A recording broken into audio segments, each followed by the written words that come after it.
Iran യുദ്ധം ഏത് ദിശയിലേക്ക് തിരിയും എന്നറിയാതെ നിൽക്കുന്നതിനിടെയാണ് ഇറാനെ ആക്രമിച്ച അമേരിക്കൻ പ്രസിഡന്റും ഇറാനെ രഹസ്യമായി സഹായിക്കുന്ന ചൈനീസ് പ്രസിഡന്റ് ഷീ ജിൻപിങ്ങും തമ്മിൽ കൂടിക്കാഴ്ച നടത്തിയത്. ഇറാൻ യുദ്ധത്തിൽ ഉൾപ്പെടെ പരിഹാരമുണ്ടാകുമെന്ന പ്രതീക്ഷ ട്രംപിന്റെ ബീജിംഗ് സന്ദർശനത്തിലുണ്ട്. 2 ദിവസത്തെ സന്ദർശനത്തിനാണ് ട്രംപ് ചൈനയിലെത്തിയത്. ആദ്യ ദിവസത്തെ സന്ദർശനം പൂർത്തിയായപ്പോൾ തന്നെ ഒരു കാര്യം വ്യക്തമായി. ട്രംപ് മറ്റു രാജ്യങ്ങളുടെ മേൽ കുതിര കയറാൻ ശ്രമിച്ചത് പലതവണ മാനം കണ്ടു. പക്ഷേ അത് തിണ്ണമിടുക്ക് മാത്രമാണ് എന്ന് ചൈനീസ് സന്ദർശനം തെളിയിച്ചു.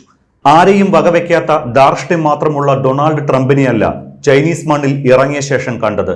ട്രംപ് ഇത്ര പ്രവചനാതീതനാണ് എങ്കിൽ എന്തുകൊണ്ടാണ് ചൈനയിൽ വിചിത്രമായി പെരുമാറുന്നു എന്ന ചോദ്യം ചിലരെങ്കിലും ഉന്നയിക്കുന്നുണ്ട്.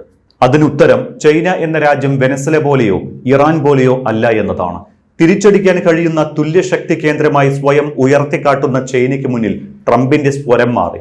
വ്യാപാരം, അപൂർവ ധാതു നിക്ഷേപം മുതൽ ഇറാൻ ആഗോള വിപണികൾ വരെ ട്രംപിന് അവഗണിക്കാൻ കഴിയാത്ത സ്വാധീനമാണ് ബീജിംഗിനുള്ളത്. അതുകൊണ്ടാണ് അന്താരാഷ്ട്ര തലത്തിൽ മര്യാദകൾ പാലിച്ച് മികച്ച പെരുമാറ്റം കാഴ്ചവെച്ചത്. ട്രംപ് ആഗ്രഹിക്കുന്ന കാര്യങ്ങൾ ചൈന എങ്ങനെ കൈകാര്യം ചെയ്യുന്നു എന്നതും അധികാര സന്തുലിതാവസ്ഥയുമായും ട്രംപിന്റെ പെരുമാറ്റം ബന്ധപ്പെട്ടിരിക്കുന്നു. തനി ബിസിനസ്സുകാരന്റെ മെയ്വഴക്കം.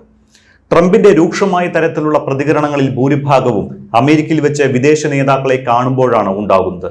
മാധ്യമങ്ങൾക്ക് മുന്നിൽ ഉക്രൈനിന്റെ വൊളോഡിമർ സെലൻസ്കിയെ ശകാരിച്ചത് അതിലെ ഏറ്റവും വലിയ സന്ദർഭമായിരുന്നു. ബോർഡ് ഓഫ് പീസിന്റെ ഉദ്ഘാടന ദിവസം പാകിസ്ഥാന്റെ ഷഹബാസ് ഷെരീഫിനെ പ്രസംഗത്തിനിടയിൽ വിളിച്ച് എഴുന്നേൽപ്പിച്ചു നിർത്തിയത് മറ്റൊരു സംഭവം. സ്വന്തം തട്ടകത്തിൽ മറ്റ് രാഷ്ട്ര നേതാക്കളെ ട്രംപ് അപമാനിക്കുന്നു. അവർ തനിക്ക് താഴെയുള്ള നേതാക്കളാണ് എന്ന് അവരെയും ലോകത്തെയും ബോധ്യപ്പെടുത്താൻ ശ്രമിക്കുന്നു. വിദേശ മണ്ണിൽ ആയിരിക്കുമ്പോഴും അങ്ങനെയൊക്കെ തന്നെയാണ് ട്രംപ്. മികച്ച പെരുമാറ്റം കാണിക്കുമെന്ന് ഉറപ്പില്ല. 2017 ബ്രസൽസിലെ നാറ്റോ ആസ്ഥാനത്ത് മോണ്ടനെഗ്രോ പ്രധാനമന്ത്രി ഡെസ്കോ മാർക്കോവിച്ചിനെ തള്ളിമാറ്റി ട്രംപ് മുന്നിലേക്ക് വന്നു. 2018 UK സന്ദർശന വേളയിൽ ട്രംപ് എലിസബത്ത് രാജ്ഞിയേക്കാൾ മുന്നിലായി നടന്നു. ഭീഷണിപ്പെടുത്തുന്ന, ആക്രമണോത്സുകത കാട്ടുന്ന തരത്തിലുള്ള ഹസ്തദാനവും ട്രംപിന്റെ ശൈലിയാണ്. എന്നാൽ ചൈനയിൽ ട്രംപിന്റെ നിലപാട് മാറിയിരിക്കുന്നു. തുല്യശക്തിയോടുള്ള ബഹുമാനമാണോ അതോ മറ്റൊരു ശക്തിയോടുള്ള ഭയമാണോ എന്ന് പ്രവചിക്കാൻ കഴിയില്ല. ബീജിംഗിന്റെ ഇംഗ്ലീഷ് മുഖപത്രമായ ദി ചൈന ഡെയിലി എഡിറ്റോറിയൽ പേജിൽ കുറിച്ചത് ട്രംപിന്റെ ബീജിംഗിലെ പെരുമാറ്റത്തിന്റെ പ്രതിഫലനമാണ് എന്ന് പറയാം. സമത്വം, ബഹുമാനം, പരസ്പര നേട്ടം എന്നിവയുടെ അടിസ്ഥാനത്തിൽ US-മായി പ്രവർത്തിക്കാൻ ചൈന തയ്യാറാണ് എന്നാണ് പത്രം പറയുന്നത്. അതായത് ചൈന സ്വയം അമേരിക്കയ്ക്ക് ഒപ്പം ശക്തിയുള്ള രാജ്യമായി കാട്ടുന്നു. ട്രംപ് അത് അംഗീകരിക്കുന്നു. ട്രംപിന്റെ സ്വരം മാറി ആളുകൾ അത് ശ്രദ്ധിക്കാനും തുടങ്ങിയിരിക്കുന്നു. ഷീ ജിൻപിങ്ങിനെ കുറിച്ച് ട്രംപ് സംസാരിക്കുമ്പോൾ അത് അറിയാൻ കഴിയുന്നുണ്ട്. ആക്രമണോത്സുകത കുറവാണ്. കൂടുതൽ അളന്നു തൂക്കിയ വാക്കുകൾ, സംയമനം പാലിച്ചുള്ള പെരുമാറ്റം. ആ മാറ്റം ചോദ്യങ്ങൾ ഉയർത്തുന്നു. കാരണം ട്രംപിന്റെ ശൈലി സമ്മർദ്ദം ചെലുത്തലാണ്. അത് യുദ്ധരംഗത്താണ് എങ്കിലും മറ്റ് രാജ്യങ്ങളിലെ നേതാക്കളോടാണെങ്കിലും. ഇവിടെ പിന്നോട്ടു പോകുന്ന ട്രംപിനെയാണ് കാണുന്നത്. അതുകൊണ്ട് സ്വരം മൃദുവാകുമ്പോൾ കാര്യമായ എന്തോ ഉണ്ടെന്ന് അത് സൂചിപ്പിക്കുന്നു. ബഹുമാനമോ ഒരുപക്ഷെ ഭയമോ ആകാം. ട്രംപ് ബീജിംഗിൽ എത്തിയത് അമേരിക്കൻ കമ്പനികളുടെ പ്രധാനമായും ടെക് ഭീമന്മാരുടെ കുറഞ്ഞത് 1 ഡസൻ CEOമാരോടൊപ്പമാണ്. ടെസ്ല മേധാവി എലോൺ മസ്ക്, ആപ്പിളിന്റെ ടിം കുക്ക്, വിൻഡിയർ CEO ജെൻസൺ ഹുവാങ് എന്നിവരും അവരിൽ ഉൾപ്പെടുന്നു. ചൈനയുമായുള്ള വ്യാപാര ബന്ധമാണ് ട്രംപിന്റെ സന്ദർശനത്തിന്റെ കാതൽ. അമേരിക്കൻ ടെക് ഭീമന്മാർക്ക് ചൈന തങ്ങളുടെ സമ്പദ് വ്യവസ്ഥ തുറന്നുകൊടുക്കണമെന്ന് അമേരിക്ക ആഗ്രഹിക്കുന്നു. വ്യാപാരം, കയറ്റുമതി, ഊർജ്ജ ഉപഭോഗം, അപൂർവ ധാതുക്കൾ, വൈദ്യുത വാഹനങ്ങൾ എന്നിവയിൽ ചൈനയാണ് ഇന്ന് ലോകത്തെ നയിക്കുന്നത്. അതേസമയം സൈനിക ചെലവുകൾ, വികസിത AI ആവാസ വ്യവസ്ഥകൾ, സെമി കണ്ടക്ടറുകൾ, ആഗോള ധനകാര്യം എന്നിവയിൽ US ആധിപത്യം തുടരുന്നു. വലിയ വിപണിയുള്ള ചൈനയ്ക്ക് ഇവയിലെല്ലാം ഒരു മുൻതൂക്കമുണ്ട്. മറ്റൊരു പ്രധാന ഘടകം ഇറാനാണ്. ചൈന നിശബ്ദമായി ഇറാനെ പിന്തുണച്ചു. അമേരിക്കൻ വ്യോമാക്രമണങ്ങൾ നടത്തിയിട്ടും ട്രംപ് ടെഹ്റാനെ അനുരഞ്ജിപ്പിക്കുന്നതിൽ പരാജയപ്പെട്ടു. മിഡിൽ ഈസ്റ്റിലെ ചൈനയുടെ ഏറ്റവും വലിയ ശക്തിയായ ഇറാൻ ഇപ്പോഴും നിലനിൽക്കുന്നു. ഹോർമുസ് കടലെടുക്ക് യുദ്ധത്തിന് മുൻപത്തെ പോലെ തുറന്നു തന്നെ ഉണ്ടാകണമെന്ന US-ന്റെ നിലപാടിനോട് ഷീ ജിൻപിങ് യോജിച്ചു.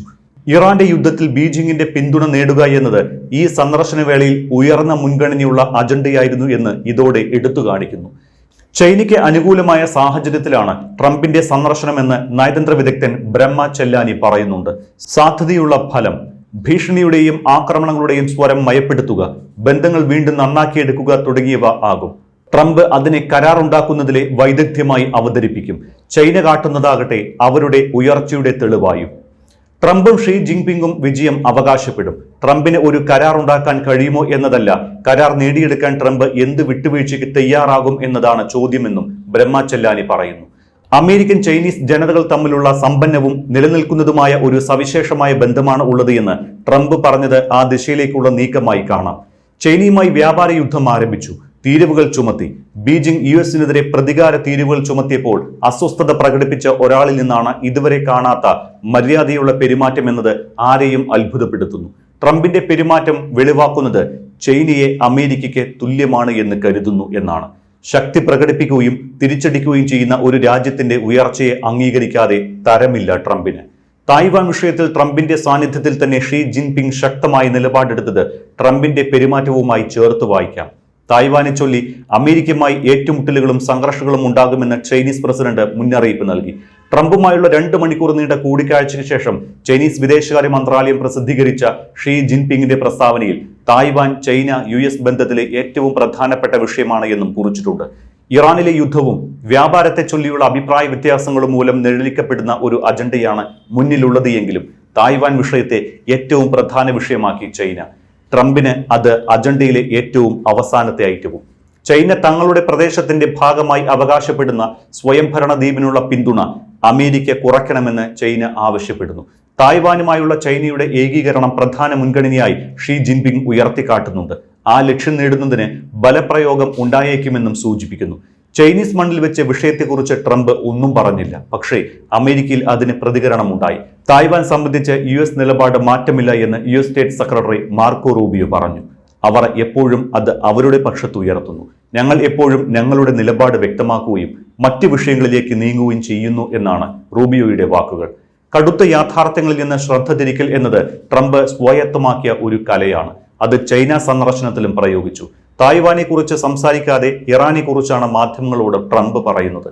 ഇറാനിലേക്ക് ആയുധങ്ങൾ അയക്കില്ല എന്ന് ഷീ ജിൻപിങ് ഉറപ്പ് നൽകിയെന്നാണ് ട്രംപ് പറയുന്നത്. ഇറാന് ആയുധങ്ങൾ വിതരണം ചെയ്യുന്നതിനുള്ള കരാറുകളെക്കുറിച്ച് ചൈനീസ് ആയുധ നിർമ്മാതാക്കൾ ചർച്ച ചെയ്തതായി അടുത്തിടെ റിപ്പോർട്ടുകൾ വന്നിരുന്നു. അത് അവഗണിച്ചാണ് ട്രംപിന്റെ അവകാശവാദം. ചൈന മാൻപാഡ്സ് എന്ന് പേരിട്ടിരിക്കുന്ന തോളിൽ നിന്ന് തൊടുത്തുവിടുന്ന ഉപരിതല വായു മിസൈലുകൾ ഇറാനിലേക്ക് എത്തിക്കുന്നതായി US ഇന്റലിജൻസ് ഉദ്യോഗസ്ഥർ തന്നെ പറഞ്ഞിരുന്നു. റിപ്പോർട്ടുകൾ ചൈന നിഷേധിച്ചുവെങ്കിൽ പോലും. ഇറാനെതിരെ അമേരിക്ക ഉപരോധം ഏർപ്പെടുത്തിയ നാളുകൾ മുതൽ ഇറാനിൽ നിന്ന് നിർബാധം എണ്ണ വാങ്ങിയ രാജ്യമാണ് ചൈന. വ്യാപാരം നടത്തിയത് പെട്രോ ഡോളറിലല്ല, ചൈനീസ് യുവാനിലാണ് താനും. ഡോളറിൽ എണ്ണ വാങ്ങാൻ തയ്യാറാകാത്തതിനാണ് മുൻപ് ഇറാഖിനെയും അടുത്തിടെ വെനസ്വലയെയും ആക്രമിച്ചത്. ഇതേ കാരണം പറഞ്ഞ് ക്യൂബയെ ആക്രമിക്കാനും ഒരുങ്ങുകയാണ് ട്രംപ് ഭരണകൂടം എന്ന റിപ്പോർട്ടുകളുണ്ട്. പക്ഷേ ഡോളറിൽ വ്യാപാരം നടത്താത്ത ചൈനയ്ക്കെതിരെ ഒരു ഉപരോധവും ഏർപ്പെടുത്താൻ ട്രംപിന് ധൈര്യമില്ല. താരിഫ് യുദ്ധത്തിൽ അമേരിക്കൻ കോടതിയിൽ നിന്ന് വലിയ തിരിച്ചടി നേരിട്ട ട്രംപിന് ചൈനയിൽ നിന്ന് പകരച്ചുങ്കത്തിന്റെ ആഘാതവും ഏൽക്കേണ്ടി വന്നു. ഇതെല്ലാം ട്രംപിന്റെ മയപ്പെട്ട പ്രകൃതത്തിന് കാരണമായി എന്ന് വിലയിരുത്താം. മുൻ US ഭരണകൂടങ്ങളുമായി നടത്തിയതുപോലെ കാലാവസ്ഥാ പ്രതിസന്ധി പരിഹരിക്കുന്നതിനുള്ള മനുഷ്യാവകാശങ്ങളെയും US ചൈന സഹകരണത്തെയും കുറിച്ചും ചർച്ചകൾ ഉണ്ടാകുമെന്ന് തോന്നുന്നില്ല. അമേരിക്കയുടെ മുൻ ഭരണാധികാരികളെ ഭീരുക്കളെന്നും കഴിവില്ലാത്തവരെന്നും പരിഹസിച്ച ട്രംപ് ചൈനീസ് മണ്ണിൽ ചെന്ന് അവർക്ക് അതൃപ്തിയുള്ള കാര്യങ്ങൾ പറയാതിരിക്കാൻ പ്രത്യേകം ശ്രദ്ധിച്ചു. ചൈനയെ പിണക്കിയാൽ അമേരിക്കൻ വ്യവസായങ്ങളെയും അതുവഴി സമ്പദ് വ്യവസ്ഥയെയും കാര്യമായി ബാധിക്കും. സാങ്കേതിക വിദ്യയിൽ ചൈന പലതവണ അമേരിക്കയെ കടത്തിവെട്ടിയിട്ടുണ്ട്. അവയ്ക്കുള്ള അസംസ്കൃത വസ്തുക്കൾ കണ്ടെത്തുന്നതിൽ ചൈന ഏറെ മുന്നിലാണ് താനും. ചൈനയെ വെറുക്കാം, പക്ഷേ വെറുപ്പിക്കാനാകില്ല എന്നതാണ് ബിസിനസ്സുകാരനായ ട്രംപിന്റെ ഒരു ഇത്.